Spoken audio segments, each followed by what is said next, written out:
नमस्कार दोस्तों, मैं आज आपको इस वीडियो में माघ मास के 7वें अध्याय को पूरा कर रही हूँ।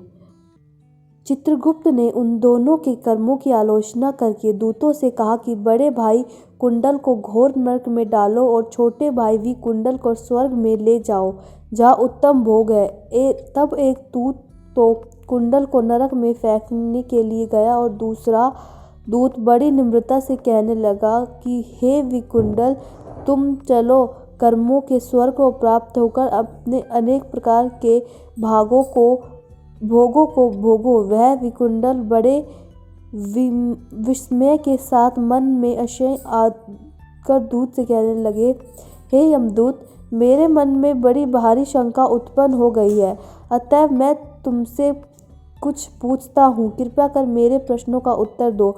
हम भाई एक ही कुल में उत्पन्न हुए,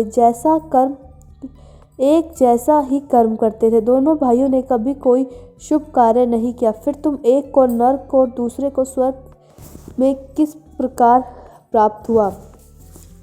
मैं अपने स्वर्ग में जाने का कोई कारण नहीं देखता। तब यमदूत कहने लगा कि हे विकुंडल, माता पिता पुत्र भाई पत्नी बहन से सब संबंध जन्म के कारण होते हैं और जन्म कर्म का भोगने के लिए प्राप्त होता है।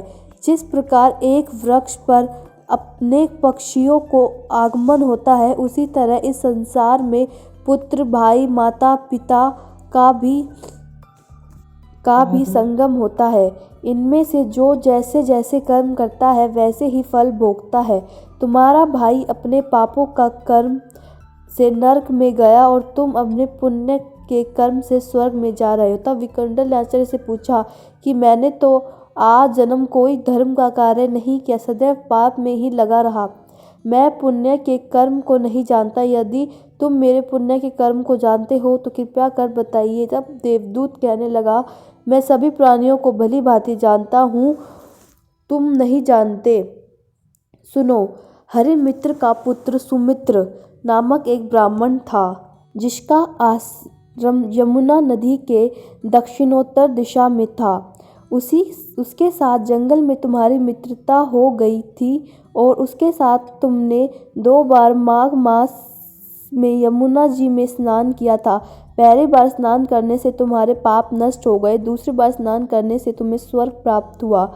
सो हे वैश्यवर, तुमने 2 बार माघ मास में स्नान किया, इसी के पुण्य के फल से तुमको स्वर्ग प्राप्त हुआ और तुम्हारा भाई नरक को प्राप्त हुआ। देवोत्तय कहने लगे। इस प्रकार वह भाई के दुख से अति दुखित होकर नम्रता पूर्वक मीठे वचनों से दूत से कहने लगा, हे दूत, सज्जन पुरुषों के साथ 7 पग चलने से मित्रता हो जाती है, यह कल्याणकारी होती है। मित्र प्रेम की चिंता न करते हुए तुम मुझको इतना बताने की कृपा करो कि कौन से कर्म में मनुष्य यमलोक को प्राप्त होता है और को प्राप्त होता नहीं होता, क्योंकि तुम सर्वज्ञ हो। दोस्तों, यहीं पे यह माघ मास का 7वां अध्याय समाप्त होता है। मैं एक 8वें अध्याय की वीडियो बहुत जल्द आप सबको सुनाऊंगी। धन्यवाद।